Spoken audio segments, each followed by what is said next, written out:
Hello again. This video I am starting some seeds for the fall garden like I talked about in the previous video. I've got a silver Sharpie here because these are some cells that I kept from plants that I bought in the past so that I can start my own seeds, and I've got an abundance of them, but they work great for starting seeds. Anyway, I have a silver Sharpie because these are black. So obviously what I'll do is I'll write what it is on the side. And the first one I'm starting is the sprouting broccoli. So I'm just going to write sprouting. And brock. And you'll want to write what you'll understand. Ooh. And of course the wind wants to blow now. And I've got my soil over here in a little pan there. I'll go ahead and fill these cells.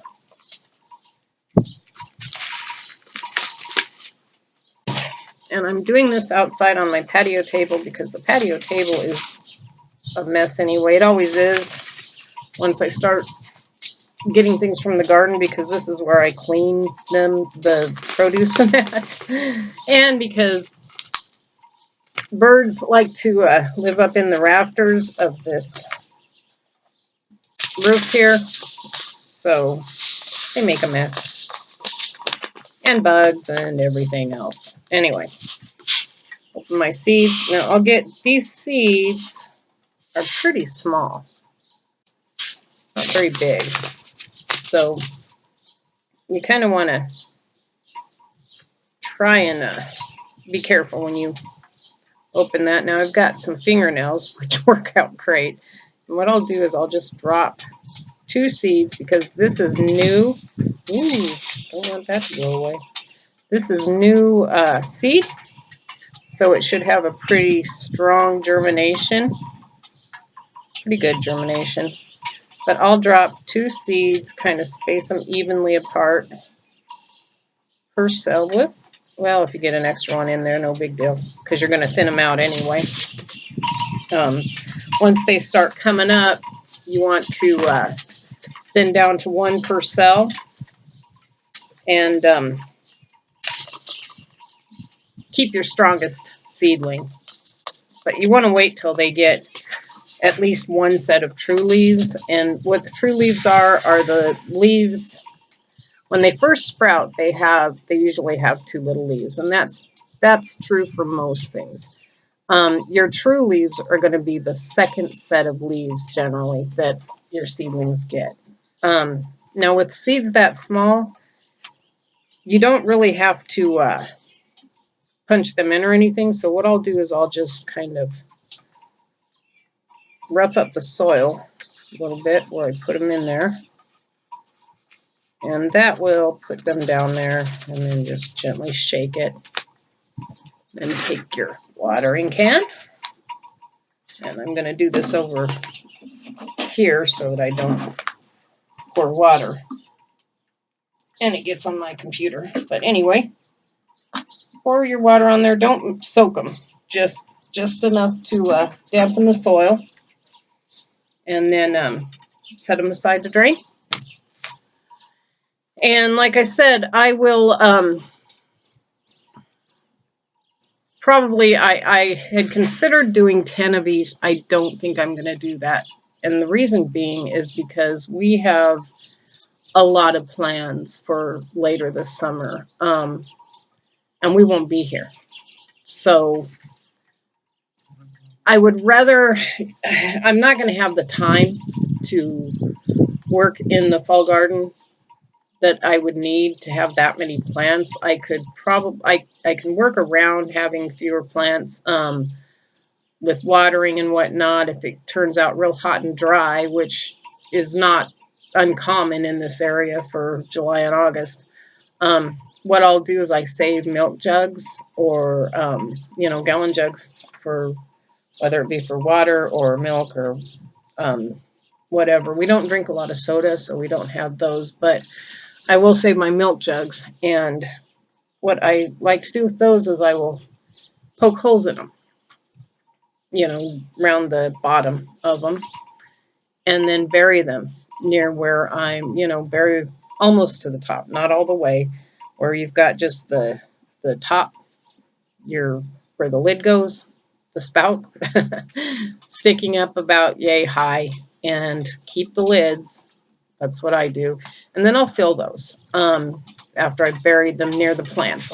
I'll try to bury one between each plant and fill that with water. And with those holes, you don't want the holes to be huge, but you want enough holes that and they seep evenly. You want to evenly distribute those holes between the two plants. And I will poke holes in those, bury those, fill them with water right before we go. That way the plants and then put the lid on there. And that will kind of act as a soaker hose. We won't be gone because one of the things about living on a farm, you can't be gone for long periods of time, not the whole family. Like if one or the other of us has something important going on that we are going to be gone for an extended period of time, somebody has to be home. You cannot leave the farm unattended for long periods of time. There are animals to take care of, crops. There's just so much to this so you can't leave for extended periods of time. But we will be leaving for, I think the longest we'll be gone is 3 days. We're going on a canoe trip. We're going hiking. We're going to be doing some camping and trout fishing, which I'm looking forward to this. I love doing those things. And I mean, we both do. We love that kind of thing. So we've got our fishing canoes all set up to go fishing, which I'm so looking forward to. I really am looking forward to having some trout. And, well, we won't catch trout, I suppose, in the canoes, but that's more of a creek thing. But we'll catch something. It'd be nice to have some fish in the freezer. And anyway, and just for the fun of it, to go hiking, like I said, and get out and have fun. But we won't, like I said, we're going to be gone for at least 3 days for one of those. Well, longest is going to be 3 days, but in 3 days, a lot can happen. So I'm going to scale back and do one of these for each variety, which will be 4 plants per. And that's fine. That's enough. I can supplement that with, I don't have to have tons of broccoli. I just won't have enough to really give away, is what that'll mean. I'll have enough to fill our freezer, but not so much to give away, and that's okay. I don't have to give away every single year. So, and I don't sometimes. Sometimes I have massive crop failures. But anyway, that's what I'm doing today. Real easy. I will probably, honestly, leave these here on the table to begin with until they sprout, because it's mostly shaded and it's warm, so it'll be a good place. If I find that they dry out too quickly from the wind, I will move them to the north side of the house, and then wait till they sprout, and then slowly introduce them to more and more sun before I transplant. But I wanted to share this video with you. I said I was going to show you how I start my seeds for the fall crop. Now these will probably be ready for transplant in, by the end of the month. Which is about right. And, end of July, early August, I'll give them 3 to 4 weeks to get strong for transplanting. And anyway, that's this video. You have a great day. Thank you. See you later. Bye-bye.